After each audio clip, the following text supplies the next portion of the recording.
ইউনূস এত ক্ষেপে গেলেন কেন? এটা জানতে গেলে আপনার একটুখানি পূর্ব কথা জানতে হবে। আমি কতগুলো তারিখ বলছি, সেই তারিখগুলো ডট টু ডট বেরান আপনারা। যেমন 10 তারিখে আপনার প্রাইম মিনিস্টার শেখ হাসিনার সঙ্গে মার্কো রুবিওর টেলিফোনে কথা হলো। 12 তারিখ বেন টি ক্রিস্টেনসেন অ্যাম্বাসেডর হিসেবে তিনি ঢাকায় পদার্পণ করলেন এবং ইউনূসের ইচ্ছা ছিল যে তার যে নিয়োগপত্রটা তার হাতে দেওয়া হোক, কিন্তু আন্তর্জাতিক রীতিনীতি মেনে বেন ক্রিস্টেনসেন তার সেই দাবিকে, শফিককে পাঠিয়েছিলেন, তার সেই দাবিকে উপেক্ষা করে তিনি রাষ্ট্রপতির সঙ্গে দেখা করে তার নিয়োগপত্র তিনি তুলে দেন এবং সরকারিভাবে কাজকর্ম সেদিন থেকে তিনি শুরু করেন। তার আগে উনি যখন ঢাকা পৌঁছানোর পর তিনি আওয়ামী লীগের এক ভদ্রলোকের সঙ্গে, রাজনীতিবিদের সঙ্গে কথা বলেন। সেটা আমি কিন্তু তখন ভিডিও করেছিলাম। তার নাম বলেছিলাম আমি চৌধুরী, আজকে তার নাম বলছি সাবের হোসেন চৌধুরী। তার সঙ্গে কথাবার্তা বলে আওয়ামী লীগের বর্তমান অবস্থা, আওয়ামী লীগের নির্বাচনের সম্পর্কে তার মতামত কি, এই ব্যাপারে তিনি সামগ্রিক অবস্থা জানতে চান। তখন উনি বলেন যে আওয়ামী লীগ হচ্ছে নির্বাচনমুখী দল, নির্বাচনকে দূরে রাখতে এই জুলাই অভ্যুত্থানের নাটক করা হয়েছিল এবং প্রধানমন্ত্রী শেখ হাসিনাকে দেশ থেকে তাড়ানো হয়েছিল। নির্বাচনকে বিতর্কিত করতে সমস্ত আয়োজন সেরে ফেলেছেন ইউনূস সরকার। 46 লক্ষ পোস্টাল ব্যালট ইউনূস বিভিন্ন হাই কমিশন মারফত সারা বিশ্বে পাঠিয়ে দিয়েছেন ওই হ্যাঁ নার পক্ষে, গণভোটের পক্ষে। গণভোটের ব্যালট 12,50,00,000 বিভিন্ন জেলায় এই 1.5 মাস আগেই বিতরণ হয়ে গেছে হ্যাঁ না এর পক্ষে। তিনি বলেন 2008 সালে সব দলের অংশগ্রহণে টোটাল ভোট কাস্টিং এর 54.7% পেয়েছিল আওয়ামী লীগ। 2024 সালে পেয়েছে 43.3%। আর একটি আসনে একটি দল তারা আবার ভুয়ো ভোটার তৈরি করেছিল 2001 সালে 1,54,00,000 ভুয়ো ভোটার তৈরি করেছিল। আর ইতিমধ্যে একটি দল, উনি নাম করেননি, একটি দল তাদের ক্ষমতায় আসার জন্য ঢাকার 20টি আসনে 1 কোটি করে ভুয়ো ভোটার তৈরি করে ফেলেছে। এই অবস্থায় আওয়ামী লীগকে যদি অন্তর্ভুক্তিমূলক নির্বাচনে যদি অংশগ্রহণ করানো হয়, তাহলে যেহেতু আমরা নির্বাচনমুখী দল, আমরা অংশগ্রহণ করব। কিন্তু অংশগ্রহণ করতে যদি না দেয়, তাহলে আমরা কি করতে পারি? এটা হচ্ছে 12 তারিখের আগের যে বৈঠকটা, সম্ভবত 11 তারিখে এই বৈঠকটা হয়েছিল। আমি 12 তারিখে এই ভিডিওটা করেছিলাম। হ্যাঁ, 12 তারিখে ভিডিওটা করেছিলাম। এবার 13 তারিখে আসুন। 13 তারিখে যেখানে এই ঘটনাটা ঘটে, 13 তারিখে আপনার 1 মিনিট ধরবেন, ইউনাইটেড স্টেটসের 2 জন প্রতিনিধি, অ্যালবার্ট গাম্বিজ, তিনি হচ্ছেন প্রাক্তন ভারপ্রাপ্ত আন্ডার সেক্রেটারি পলিটিক্যাল এবং আসলাম মোস্টেন আন্ডার সেক্রেটারি পলিটিক্যাল, এরা দুজনে যমুনায় যান। এবং ইন্টারেস্টিংলি আরেকজন এসছিলেন, ওই বৈঠকে আসার কথা ছিল কিন্তু শেষ মুহূর্তে তিনি উপস্থিত হতে পারেননি। তার নাম হচ্ছে, তিনি জ্যারেড কুশনার, যে ট্রাম্পের যিনি জামাই, জ্যারেড কুশনারের secretary, political secretary Adam Root, তারও ওই বৈঠকে আসার কথা ছিল কিন্তু শেষ মুহূর্তে তিনি যে কোনো কারণেই হোক তিনি আসতে পারেননি। এই বৈঠক যখন শুরু হয় তখন ইউনূসকে একের পর এক চাপ দিতে শুরু করেন এই দুজন, যে দুজনের নাম আমি বললাম। এই দুজন, একজন হলেন অ্যালবার্ট গাম্বিজ আর একজন হলেন আসলাম মোস্টেন আন্ডার সেক্রেটারি। এই দুজন চাপ দিয়ে শুরু করেন যে আপনাকে যে দায়িত্ব দিয়ে মার্কিন যুক্তরাষ্ট্র বাংলাদেশে পাঠিয়েছিল সে দায়িত্ব বিন্দুমাত্র আপনি পালন করেননি। আপনি জানেন যে আমেরিকা এবং ওয়াশিংটন, পেন্টাগন কেউই সন্ত্রাসবাদের পক্ষে নয়, কিন্তু আপনি সন্ত্রাসবাদের অবাধ বিচরণ ক্ষেত্র বাংলাদেশকে করে দিয়েছেন। মার্কিন যুক্তরাষ্ট্র আপনাকে এত কিছু দিয়েছে, কি দেয়নি? নাম, যশ, খ্যাতি সমস্ত দিয়েছে, অথচ মার্কিন যুক্তরাষ্ট্রকে আপনি কি দিয়েছেন? তাকে একটা মুখ পোড়ানোর ব্যবস্থা করে দিয়েছেন। একটা সুস্থ রাষ্ট্রকে আপনি একদম ভগ্নস্তূপে পরিণত করেছেন। আপনি পদত্যাগ করুন।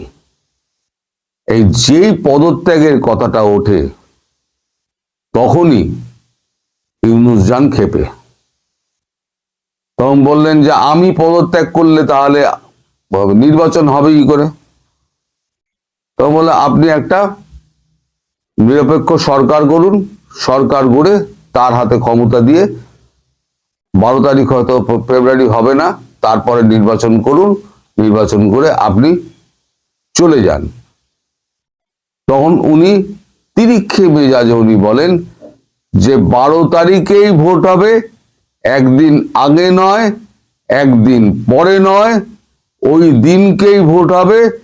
এই ব্যাপারে আমি আর কোনো রকম কথা বলবো না। মানে যে নিয়োগকর্তা মার্কিন যুক্তরাষ্ট্র, তাকে উনি বলছেন যে এ ব্যাপারে আমি আর কোনো কথা বলবো না। এরপর তখন তারা যখন এই সাবের হোসেন চৌধুরীর অভিযোগগুলো যখন তারা সামনে আনতে শুরু করেন যে আপনি অলরেডি এই জায়গায় 12,50,00,000 আপনি জেলার সমস্ত সদরগুলোতে আপনি মানে ভুয়ো ভোটার পাঠিয়ে দিয়েছেন, আপনি 46 লক্ষ আপনি পোস্টাল ব্যালট আপনি বিদেশে সমস্ত পাচার করে দিয়েছেন 1.5 মাস আগেই নির্বাচনের, হ্যাঁ গণভোটের, এইটা আপনি করেছেন কেন? তখন উনি হাতে একটা বিস্কুট ছিল, বিস্কুটটা আছড়ে নিচে ফেলেন, আছড়ে মারেন মেঝের ওপরে। মেঝের ওপরে বলতে কি ওই কার্পেটের ওপরে। তারপরে বলেন আমি যা করেছি, আমি মানে প্রধান উপদেষ্টা প্রধান হিসেবে আমি ঠিক কাজ করেছি, এখান থেকে আমায় বিন্দুমাত্র আমার জায়গা থেকে কেউ সরাতে পারবে না, পদত্যাগ আমি করব না, কোনো রকম কথাও আমি শুনবো না। তখন এই দুজন কূটনীতিক বলেন আপনি যে ব্যবহারটা করলেন সেটা কোনো কূটনৈতিক শিষ্টাচার বহির্ভূত ব্যবহার, এই ব্যবহার করা যায় না। আমি যে এই ভিডিওগুলো করি, এই ভিডিওতে কিছু কিছু লোক আছেন যারা সমালোচনা করেন, সমালোচনা করার অধিকার রয়েছে, কিন্তু প্রতিদিন এক ভদ্রলোক, তার নাম হচ্ছেন তিনি লিখেছেন, নামটা মনে পড়ছে না, বিপুল বিপুল বসাক সম্ভবত, তিনি লিখেছেন 22 কত তার ID number, mail ID number, তিনি লিখেছেন আপনি কি মস্করা করেন, মানুষের ইমোশন নিয়ে খেলা করেন? আপনাদের একটা কথা বলি, সেটা হচ্ছে আপনারা যদি মনে করেন যে সর্বত্র আওয়ামী লীগের লোকেদের আপনার প্রশাসন থেকে দূর করে দিয়েছেন, তাহলে আপনারা মূর্খের স্বর্গে বাস করবেন। আওয়ামী লীগের লোক কিন্তু প্রশাসনে এখনো রয়েছে, যারা আমার ভিডিও দেখেন তারাই আমাকে এই সমস্ত খবরগুলো দেন। এবার ওই বসাক বাবুকে আমি বলছি, আজকে যে ঘটনা ঘটেছে, আজকের আপনি মিলিয়ে নেবেন, হয়তো আজকালের মধ্যে জামাত হয়তো প্রেস বিবৃতি দিয়ে এই ঘটনা আপনার প্রকাশ করবে। কি প্রেস বিবৃতি দেবে আমি জানি না, ঘটনা যেটা ঘটেছে সেটা আমি বলছি, এবং তারপরে বলবো শেষ অস্ত্র যেটা ব্যবহার করছে মার্কিন যুক্তরাষ্ট্র আপনাদের কপালে বাড়ি পড়ার জন্য। আপনারা সব মনে করেন তো সব হচ্ছে ভুয়ো খবর, এই ভুয়ো খবর কিনা আজকের যে ঘটনাটা ঘটেছে যেটা, সেটা আমি এবার বলছি, বলুন আমি এখানে বসে জানছি কি করে। আজকে একটা ভিডিও কনফারেন্স হয় ওয়াশিংটন ডিসির সঙ্গে, জামাতের একটা ভিডিও কনফারেন্স হয়। ভিডিও কনফারেন্স ওপারে কে ছিলেন? জেমসন গিয়ার, বেঞ্জামিন লিঙ্ক, আর তার সঙ্গে ছিলেন জামাতের ওই আমেরিকার আর কি মুখপাত্র, তিনি ছিলেন, আচ্ছা তারপরেতে শফিকুর রহমান ছিলেন, ও যুক্তরাষ্ট্রের জামাত মুখপাত্র তিনি ছিলেন। আচ্ছা,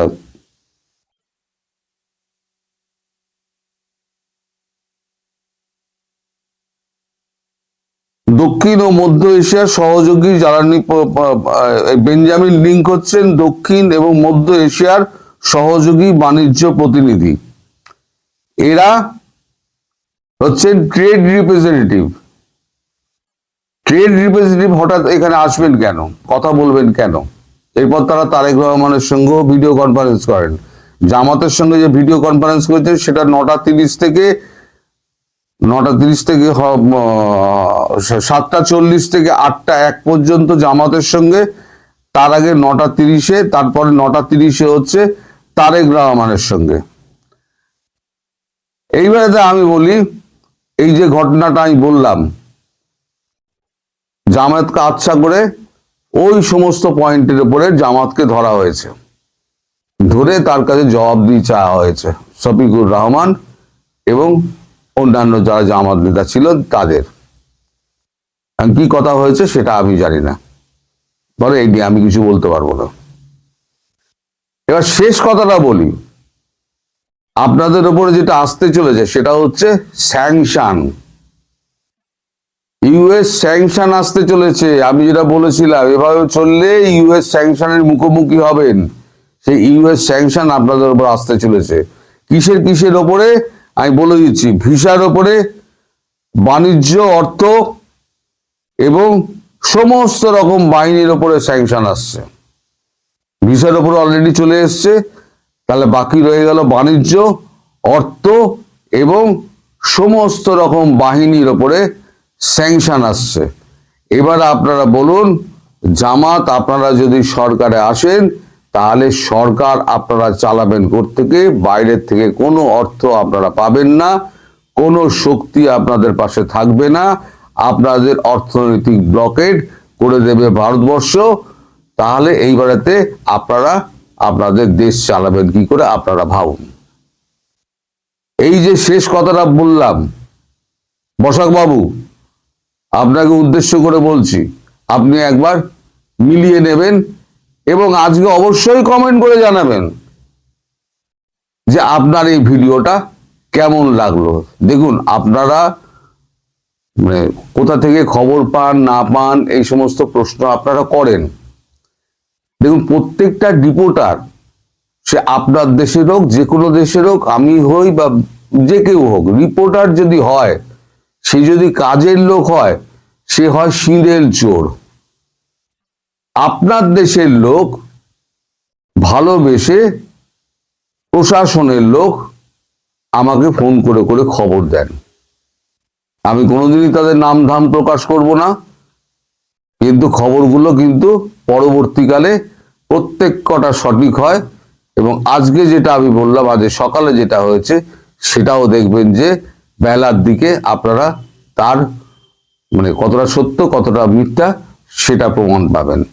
আর ইউনূস সাহেবের ওপরে যেরকম চটেছেন, ইউনূস সাহেব কতদিন করতে পারবেন এই রাষ্ট্রপ্রধান হিসেবে কাজ করতে পারবেন? কারণ তারা যাওয়ার আগে ওনারা বলে গিয়েছেন 12 তারিখ যখন নির্বাচন, ফেব্রুয়ারি আপনি নির্বাচন ঠিক করেছেন, আচ্ছা দেখা যাক, আচ্ছা দেখা যাক, লেটস সি। কথাটার মানে বুঝতে পারছেন? লেটস সি, এই কথাটার মানে কিন্তু গভীর অর্থ।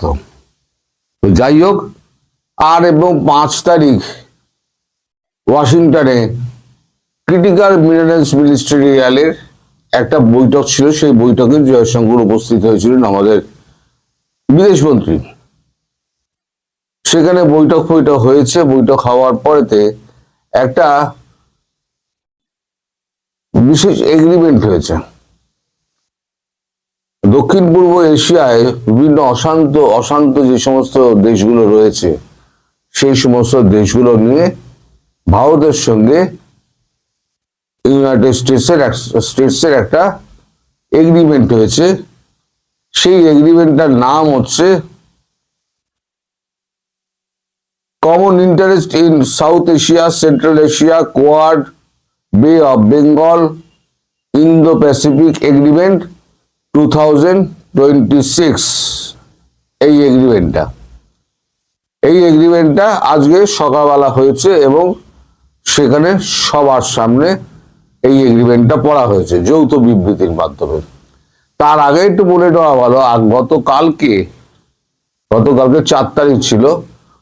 4 তারিখ আমরা সন্ধ্যের দিকে বাংলাদেশের প্রধানমন্ত্রী শেখ হাসিনার সঙ্গে মার্কো রুবিও টেলিফোনে প্রায় 16 মিনিট কথা হয়। 16 মিনিট কথা বলার পর মার্কো রুবিও শেখ হাসিনাকে জানিয়েছেন যে বাংলাদেশে দৃঢ় গণতন্ত্র, আইনের শাসন, মানবাধিকার রক্ষা কাজ করার অঙ্গীকার ওয়াশিংটন এবং পরবর্তী যে সরকার আসবে সেই সরকার অভিন্ন চুক্তিতে অভিন্নভাবে কাজ করবে এবং দীর্ঘদিন ধরে কাজ করবে। এই যে কথাটা হয়, এই কথার বাইরে আরো অনেক কিছু কথাবার্তা হয়েছে, সেগুলো আমরা জানতে পারিনি, কিন্তু এই কথাটুকু আমরা জানতে পেরেছি। তারপর আজকে যখন বৈঠক, যখন যৌথ বিবৃতি যখন শুরু হয়, তখন প্রথমেই বলতে শুরু করেন মার্কো রুবিও। প্রথমে বলতে শুরু করেন জয়শঙ্কর জি বলেন যে সেগমেন্ট 1-এ তার যে চুক্তি হয়েছে, তার সেগমেন্ট 1-এ লেখা হয়েছে মানে স্ট্র্যাটেজিক আকাশ এবং সমুদ্র পথে international terrorism, cross border terrorism, অর্থায়ন, এই সমস্ত হলে সার্জিক্যাল স্ট্রাইক করা যেতে পারে, ভারত করতে পারে, ইউএসও করতে পারে। যদি ভারত চায় ইউএসও করতে পারে। এখন এই যে আমাদের এখানে মায়ানমার, কম্বোডিয়া, এই বিভিন্ন দেশে ছোটখাটো গন্ডগোল গুলো হচ্ছে পার্শ্ববর্তী রাষ্ট্রগুলোর সঙ্গে, সেই রাষ্ট্রগুলোর উপরে নজরদারি করার জন্য এই এগ্রিমেন্টটা করা হয়েছে, যেখানে ভারতকে দক্ষিণ পূর্ব এশিয়ার দায়িত্ব দিয়েছে ইউনাইটেড স্টেটস। এরপর জয়শঙ্কর বক্তব্য নিয়ে শেষ করার আগে তিনি আবার বলেন যে এখানে উপস্থিত 55টি দেশের আমাদের প্রতিনিধি আছেন, আমাদের ক্লোজ অ্যালাইজ রয়েছেন, যাদের সঙ্গে আমাদের এই সমস্ত চুক্তিভুক্তি বিভিন্ন হয়েছে ক্রিটিক্যাল মিনারেলস নিয়ে। আমরা আশা করব এই 55টি দেশ এই সময় এই এগ্রিমেন্টের সঙ্গে একমত হবেন এবং বিশেষ করে আমাদের পার্শ্ববর্তী দেশ বাংলাদেশে যে একটা অবৈধ সরকার যে নির্বাচনের চেষ্টা করছে, সেই নির্বাচনের পরিপ্রেক্ষিতে আমরা বলতে চাই যে এটা অবৈধ নির্বাচন এবং এই নির্বাচনে ভারত কোনো রকম সমর্থন করে না। এরপরে ইউএস এর দিকে মার্কো রুবিওর দিকে তাকালে মার্কো রুবিও বলেন না, ভারত এই সমর্থন করে না।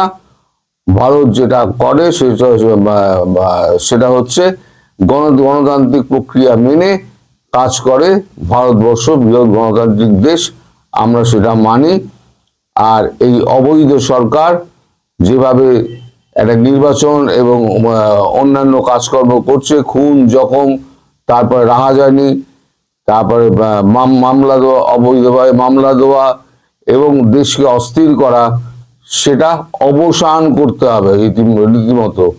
তারপরে মার্কো রুবিও বলেন ইন্দো প্যাসিফিক অঞ্চলে গণতন্ত্র, মানবাধিকার, আইনের শাসন এবং সকল ধরনের অর্থনৈতিক সামাজিক কর্মকাণ্ড পূর্বের ন্যায় সর্বাত্মক সহযোগিতা, সমঝোতা এবং পারস্পরিক মর্যাদার ভিত্তিতে কাজ করবে। পরবর্তী সরকার মানে ঢাকা, বাংলাদেশের ঢাকা এবং ইউনাইটেড নেশন কৌশলগত সিদ্ধান্ত বাস্তবায়ন চলমান থাকবে। প্রতি 3 মাস অন্তর এই এগ্রিমেন্ট, যেটা ইউএস এবং ভারতের সঙ্গে এগ্রিমেন্টটা হলো 2026, এই এগ্রিমেন্টটা চলমান থাকবে এবং 3 মাস অন্তর অন্তর এই রিভিউ হবে।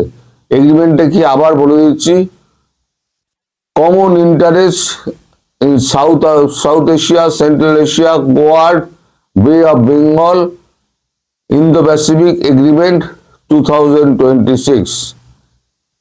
এখন এই যে আপনার বিবৃতিটা হয়, এই যৌথ বিবৃতির মধ্যে কয়েকটা দেশ তারা হাত তোলে এবং নিজেদের সমর্থন জাহির করে এবং জয়শঙ্কর ও মার্কো রুবিও তাদের প্রতি কৃতজ্ঞতা জ্ঞাপন করেন এবং বলেন এই অবস্থা, বাংলাদেশের যে অবস্থা, মায়ানমারের যে অবস্থা এবং এর যে কম্বোডিয়ার যে অবস্থা, এইটা আমরা খুব তাড়াতাড়ি নিরসনে আমরা ব্যবস্থা নেব এবং পূর্বে যা হয়েছে, পূর্বে যে সরকার যা কিছু করেছে সেগুলোকে আমরা ধর্তব্যের মধ্যে ধরছি না।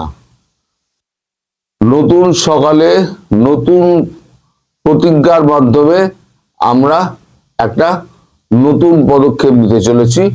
আশা করছি উপস্থিত 55টা আমাদের পার্টনার যারা রয়েছেন তারা আমাদেরকে সমর্থন করবেন।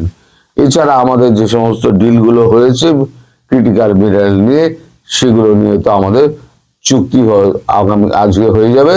এই চুক্তি যেটা হয়ে যাবে সেটা নিয়ে আমরা পরবর্তী ক্ষেত্রে আমরা আবার একটা জয়েন্ট প্রেস কনফারেন্স করব।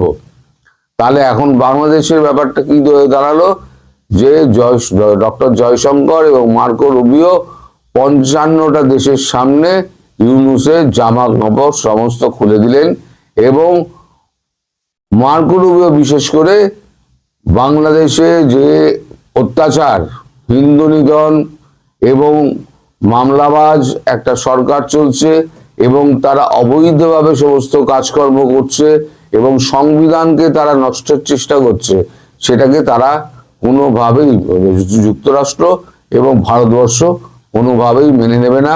এইটা ভারতবর্ষ এবং যুক্তরাষ্ট্র সমবেতভাবে এটাকে প্রতিহত করার চেষ্টা করা হবে এবং যত শীঘ্র পারা যায় এই ব্যাপারে চূড়ান্ত ব্যবস্থা নেওয়া হবে। আর যতই এই সমস্ত নির্বাচন করা হোক, এই নির্বাচন আন্তর্জাতিক স্তরে কোনো রকম মান্যতা পাবে না।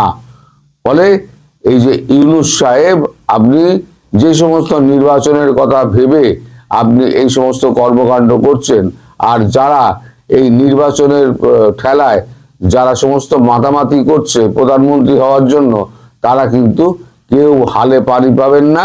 ফলে মানে ভারতবর্ষ এবং ইউএস তার পূর্বের জায়গা থেকে সরে এসছে এবং ভারতবর্ষ বরাবরই তার একই জায়গায় দাঁড়িয়ে আছে যে ওখানে ইনক্লুসিভ নির্বাচন করতে হবে। একটা গণতান্ত্রিক সরকার ওখানে প্রতিষ্ঠা হলে তবেই ভারতের সঙ্গে তাদের সম্পর্ক এবং ইউএস এর সঙ্গে তাদের সম্পর্ক স্থাপিত হবে এবং সেটা চলমান থাকবে বলে এখানে যেটা পরিষ্কার বলে দেওয়া হয়েছে। এই সম্পর্ক যেটা পরবর্তী গণতান্ত্রিক নির্বাচন প্রতিষ্ঠিত হবে, সেই সরকারের সঙ্গে চলমান প্রক্রিয়া একটা চলতে থাকবে। পৃথিবী এখন অশান্ত। এই অশান্ত পৃথিবীতে শান্তি আনতে গেলে কড়া হাতে দমন করতে হবে যে সমস্ত অনিষ্টকারী দল, যে সমস্ত ব্যক্তি আছে, তাদের বিরুদ্ধে কড়া শাস্তি ব্যবস্থা করতে হবে। এটা আন্তর্জাতিক আইনেই আছে। এই আন্তর্জাতিক আইন যারা ভাঙবে তারা সমস্যার সম্মুখীন হবেন। পরবর্তী ক্ষেত্রে যে সরকার আসবে, সেই সরকার যা ব্যবস্থা নেবে তা সেটাই আমরা মেনে নেব। আপাতত এই হচ্ছে আজকে যা ডিসকাশন হয়েছে। তবে শেখ হাসিনার সঙ্গে মার্কো রুবিওর দীর্ঘ 16 মিনিটে কি কথা হয়েছে আমরা তো জানি না, কিন্তু ও যতটুকু শুনলাম ততটুকু আপনাদেরকে বললাম। যে কথাটা যেটা হয়েছে সেটা হচ্ছে বাংলাদেশের দৃঢ় গণতন্ত্র, আইনের শাসন, মানবাধিকার রক্ষা মানবাধিকার রক্ষা করে কাজ করার জন্য অঙ্গীকারবদ্ধ এবং ওয়াশিংটন এবং ঢাকার মধ্যে এই প্রতিশ্রুতিবদ্ধ আমরা দুজনে রয়েছি। এই মর্মে একটি কথাবার্তা হয়েছে 16 মিনিটের। আর একটা খবর হচ্ছে, সেটা হচ্ছে মিয়ানমার এবং রাশিয়ার সঙ্গে 2030 পর্যন্ত একটা সামরিক চুক্তি হয়েছে। মিয়ানমার এবং রাশিয়ার মধ্যে একটা সামরিক চুক্তি হয়েছে।